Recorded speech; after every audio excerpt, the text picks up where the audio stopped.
What's going on, guys? Welcome to another episode with Phrankleen. So this is going to be a very short video, straight to the point. It's my observation regarding the recent Nigerian election and the recent news that declared Bola Tinubu as the president-elect.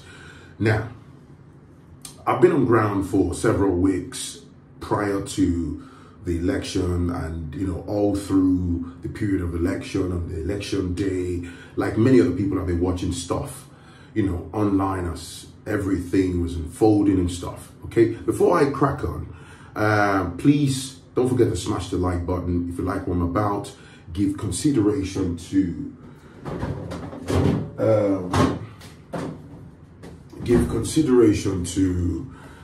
the subscribe button.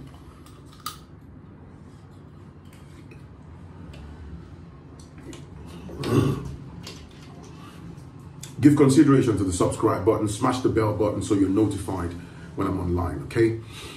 This is a quick video. Now, I've said this in a previous content. My personal observation is, and it's actually very worrying, immeasurable amount of Africans, or let me say Nigerians, for the purposes of this video, don't have a clue about the true orchestration of the world that you and I live in. So, before we begin to, dive into the issues of, politics, what's happening here, why is that happening? If you don't even have a rudimentary understanding of the formation of the country you call Nigeria, the involvement of the Europeans, how things have happened for all through past generation up until present, if you don't have a good grasp. So it's what I've discovered, it's absolutely difficult to then have intellectual discussions with people on ground level that they'll be able to grasp where you're coming from and be able to connect the dots. People are driven by emotions and stuff. But before I carry on, I said this in a post on my Instagram story a couple of days ago. A lot of Nigerians are damaged. Immeasurable amount of Nigerians they're damaged. Take that from me. Mistrust. The damage is multifaceted. Mistrust, tribalism,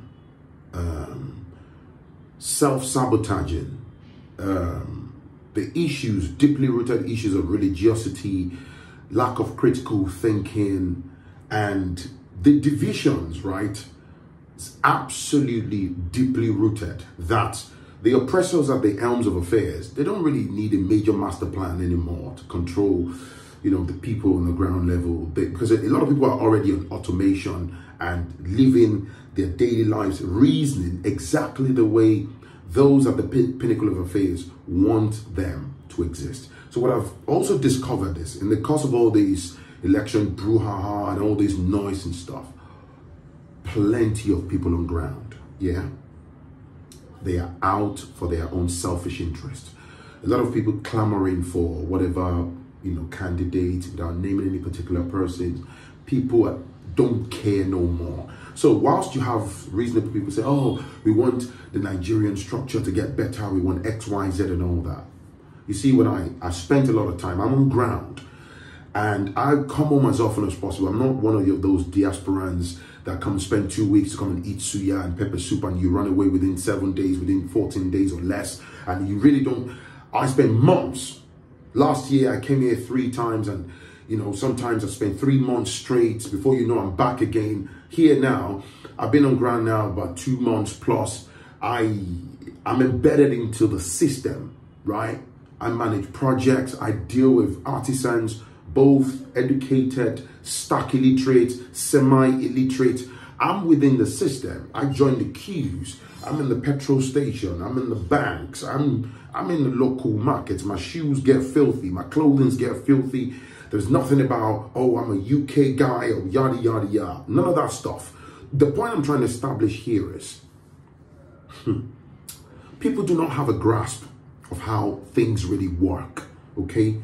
Nigeria, the orchestration of it, way before 1960, was put together by Britain, Great Britain, the UK. Isn't it funny? I live there. I've lived in the UK for more than 20 years of my life. And I've always said it, the big agenda for Africans that spans beyond Nigeria is for the European countries to have an absolute control, the dictatorial control of Africa. If we're not careful in the future, Africans will become tenants in their motherland. South Africa is a case study. If you look at Ghana, for those that have a third eye, the people with a deep thought process would understand. Look at Ghana. Ghana has basically been hijacked. It's been orchestrated, and you have all the big names who are faces of the Western establishments. Everybody's gravitating towards Ghana and all that. But what we are forgetting is the true indigenes of Ghana, the Ghanaian locals. They are moving them out. It's like the way we talk about gentrification in the West. They are forcing them out of like places like Kumasi, the capitals, the main cities. They can't afford to survive in their own motherland. They are moving them out. They are hijacking the land area and everything with so-called developments and everything that caters to the Western visitors. That's a fact. The agenda is for such to spread across Africa. We are absolutely blessed, but the problem that we have in Africa is the majority of African leaders are gatekeepers and for the West. And it goes beyond just saying, oh, they're gatekeepers. Yeah, but why can't they at least do something to help their own people? It doesn't work like that. 99.999% of them, they are fraternity members. They took an oath of silence. They are subservient to white supremacy. You understand me? So my observation with the Nigerian recent election and all of that, this blatant hijack of the... Can I be honest? Some people gravitate into, oh, OB, because this is what I'm saying. If you understand the true workings of the universe, you will see beyond the physical, right? OB this, OB that. I personally, and I speak for myself, okay? No disrespect to anybody, no. Politicians are charlatans. They are well-scripted liars. OB, from my reasonable submission, was a hand-picked distraction. Okay? Because they know that people are driven by emotion. They want a way out. You're governed by dictators. There's no way out. The only way out, like I always say, is revolution. And that the people will be the ones to, do that. If they will ever do that. But you see, the OB thing was a major, well-orchestrated and planned distraction. Never trust a politician. They are all part of the web, all part of the network. It was a well-handpicked, okay, to get you to feel it's an illusion of inclusion. It's a perfectly orchestrated distraction to get you to feel and believe that he will get there and cater to the interest of the common man. It's a lie. I mean, I personally took time. I saw videos, blatant evidences of election, hijacks, stolen ballot boxes, brutalization, dehumanization. There was a woman that everyone is calling a hero. She was attacked. The list goes on. This is what I'm talking about, the dictatorial approach. The long and short is the elites are telling you that it's their way and their way only. They don't care. They're not there to cater for your interest. And I'm going to say another thing. I saw some posts this morning on some popular blogging platforms where people are already writing posts. Oh, people should jackpot out of this country, run away. And that's exactly the chaotic roadmap.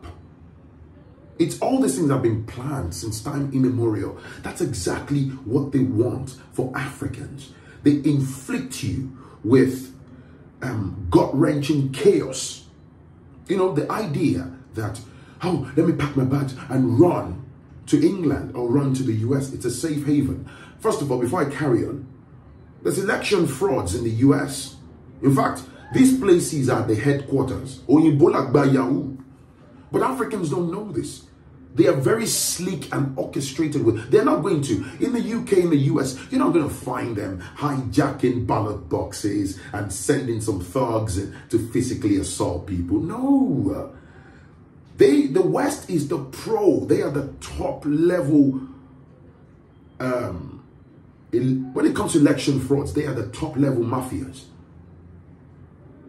When it's election time, you go about your business, you know, you can come back from work, just casually stroll to your local polling station, you know, get your fingerprint done, tick your ballot box, or ticket, a voting ticket, drop in the ballot box, and all right, have a nice day, bye-bye. Some places, I remember years ago, there was a place in Leeds, that my local polling station, I remember, this was years ago when I used to vote then, and they even offered us a cup of tea.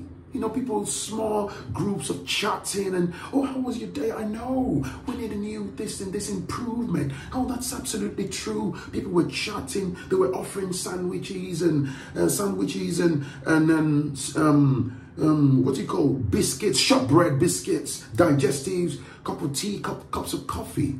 It's an illusion. You will never see. That's how the West, that's how they work within the shadows. They are the deadliest. They're not going to fling chairs and assault you physically, but what they are going to do has been decided in the shadows. And it's a totalitarian approach. Look at what's happening in the West. The cost of living is at the highest.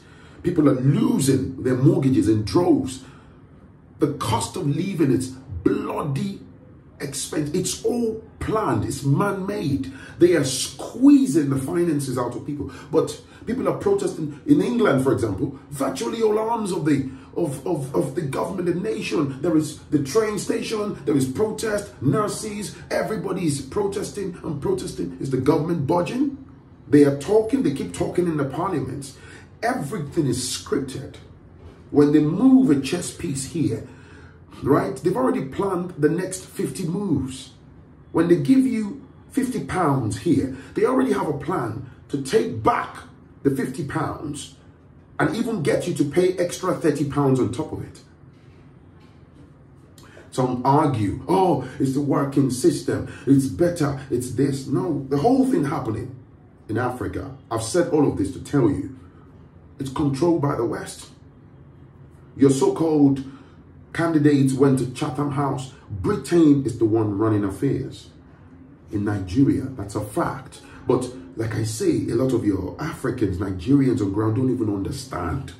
They will throw emotions at you. Only God can fix Nigeria. It's a lie. It's a big lie. The people that can fix Africa is the masses. It's the citizens. If they're willing, there'll be bloodbath. You know, it's revolution. And that's not to say I'm inciting violence or anything. It's just the way I see it.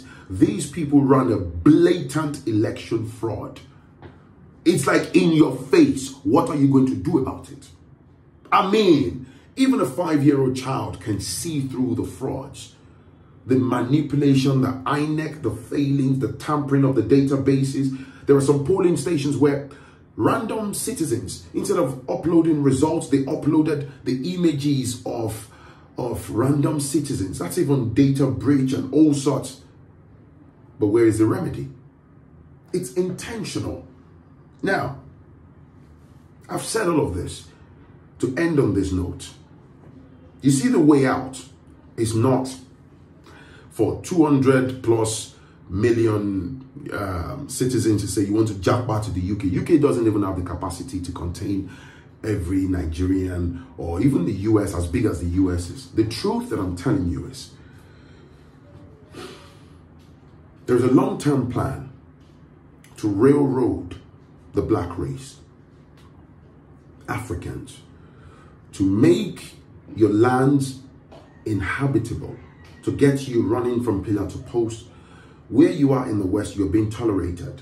That's why, because of the frustrations, a lot of Africans, you go to the West and you celebrate mediocrity. I would rather be poor in England. I'm okay. Some of us like the peace of mind. I'm okay washing toilets. I'm all right.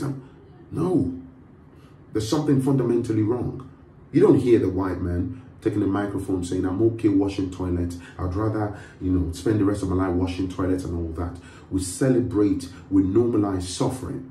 Because, of course, people are being inflicted psychologically and stuff in their motherland, and you run. People are even selling their assets in droves. They're throwing away their homes, throwing away their cars, their trucks, their lands. And it's an entrapment for so many that when they get into the Western system, it's already designed, it's in place. You just enter that system, and it turns out that you wouldn't even be able to afford the things you threw away in Africa. Very few will be able to make something of going into that. But for the most part, most are struggling. Many are in denial, but it's the truth. Most can't even afford flight tickets to come home in 5 years and 6 years, even if they have papers. They are being squeezed by the bills and outgoings and truckload of responsibility, monthly direct debits. They can't do what they want to do. Some even want to come home as I speak. They can't. Some want to move back. They don't have the resources. Some want to start building their homes and have farmlands in Africa and come back. They can't. The point I'm trying to make here is spirituality, African spirituality is the way out. You see, if you spend your life on a final note, depending, and that's not to say, let me say quickly, a quick disclaimer. I'm not saying we shouldn't hold them accountable or call them out for their failings. I'm talking about the government officials. But having said that, if you spend your life depending on the charlatans to put things right for you, day in, day out, the years will go past anyway. And then when you look back, you are old and gray. Your bones are brittle. You're old, you're tired, you die, you go. Nobody cares. Your children will be caught up in the same cycle. We'll be talking about the same story. Nigeria never had an independence in 1960. Some millions people don't even know. Yet every year you celebrate Nigerian independence. It was an illusion. There was never an independence. Britain is holding on to the strings of affairs in the shadows. Go and read up on the 1864 Berlin Conference. If you don't know where to start from, I ask you nicely, go and read up and educate yourself. You will realize how they split Africa amongst themselves. This France, Germany, Britain, how they split it. Until date, they have the controls. But because of times of change, they work from within the shadows. The African leaders that you are seeing that are sabotaging you, they are the foot soldiers. You understand me? They are the gatekeepers who took oath of silence. The moment you cross the line to take an oath of silence, you remain subservient to the white supremacist agenda, and you would defend it virulently for the rest of your years. You were absorbed into the organized criminal network. It's a reward system that gives you social and career climb. If you go against the network, that will snuff you out. That's how it works. But if you align spiritually and take charge of your personal life, if there is chaos in the four corners of Nigeria, wariti oria konke, ajea faye bujoko, wari batishe warono bigba. The point I'm trying to establish is, if you align with the universe, don't exist based on the template of destruction intentionally created by these charlatans that only cater for themselves. They openly call the world their playground. They don't care. Don't kill yourself over any politician. Don't attach your life, your human existence to them. I understand, okay, it's a common knowledge about, the amenities that are lacking, the resources that we should, the better roads, network, the jobs, and I get that. But if you're not going to kickstart revolution, activate African spirituality, align, unfollow me, okay, once you see your third eye gets open, when you are aligned spiritually and you can see, you'll be a better person. You will see this world differently. You fortify yourself spiritually. You fortify your household spiritually. Okay? You can see your own spiritual roadmap. What were you called to do in this dispensation? Focus, do what you need to do, have a rewarding and fulfilling life, help those that you can help around you, and enjoy your life. If we live our lives, carry on living our lives based on the template, the evil templates of existence created by these charlatans, you're just going to waste your time. They will burn out your time. And then what?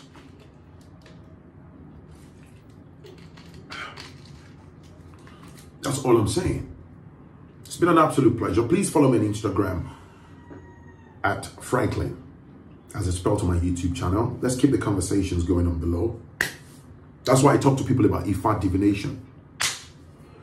It's not just about trying to sell you a service. Who are you? Look at your Akosejaye. Fortify yourself. There are plenty of people now talking, Jackpot is the way out. Jackpot is not the way out. Are you even meant to travel to the UK? People are selling their assets. There's a video that I'm going to do separately of a guy who sold his house and stuff, ended up on the train station in the UK. Somebody sent that to me some days ago. You run to the US, that's why you can spend years even in the US, the so-called working system. There are plenty, millions of Africans, nothing to show. Trapped. Some of you are actually meant for Africa. Some of you are not meant to be in the fields that you are in. This is why I'm prioritizing this part of my conversation with you. Focus on spiritual alignment. Daifa Shiayewu. Who are you? What are your children meant to do in this world? Who is your wife? If you're looking to settle down, marry a man or woman, check. Do you align with that person you're about to fall in love with? Or that person you're fancying? Anyway, it's been an absolute pleasure, right? I am not that person that gets caught up in all the political nonsense and all that, because I see the bigger picture.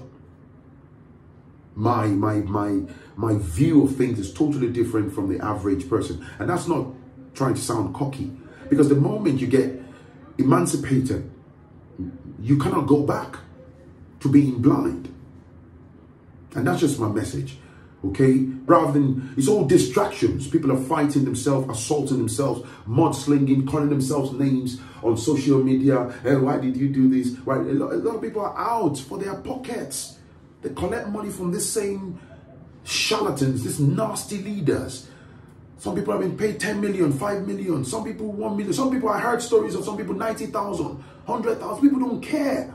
They don't care about you. So why don't you take charge of your life? Daifa Shayewo. Who are you? What were you called to do? Do it. Take charge of your life. Recalibrate. Align with your Ori. Thank you. It's been an absolute pleasure. And I'll catch you in the very next one. Peace and love, man. Bye-bye.